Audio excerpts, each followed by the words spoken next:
સુરતના Vesu police station હદ વિસ્તારમાં રેસિંગ કરતા સમયે જે કારનો અકસ્માત સર્જાયો હતો અને રફતારનો રાક્ષસ આ મંથન છે તે દારૂના નશામાં ગાડી હંકારતો હોવાનું સામે આવ્યું છે। ત્યારે મંથન છે તેની અટકાયત છે તે હાલ વેસુ પોલીસ દ્વારા કરવામાં આવી રહી છે। ત્યારે સીધા દ્રશ્ય જોઈ શકો છો કે આ મંથન હાલ નીચું મોઢું રાખીને ઊભો છે અને તેને જ રફતારનો જે આતંક છે તે મચાવ્યો હતો અને ગત રાત્રિના રોજ આ કામ કર્યું તો મંથન સાથે વાત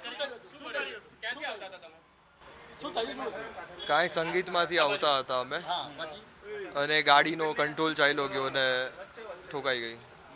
મંથન, તમે કેટલા લોકો હતા સવાર ગાડીમાં અને ક્યાંથી આવતા હતા?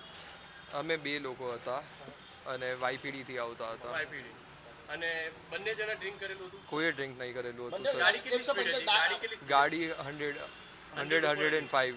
મંથન, તમારા વિરુદ્ધ દારૂ ડ્રિંક એન્ડ ડ્રાઈવનો કેસ કરવામાં મેડિકલમાં આવ્યું છે, તમે દારૂ પીધો હતો? મેડિકલમાં હજી નથી આવ્યું સર। પણ ડ્રિંક એન્ડ ડ્રાઈવનો કેસ કર્યો છે તમારા પેલા? કેટલી ગાડીના કેટલી ગાડીના અટફેટમાં લીધેલી? એક। એ ગાડીમાં કોણ કોણ હતું?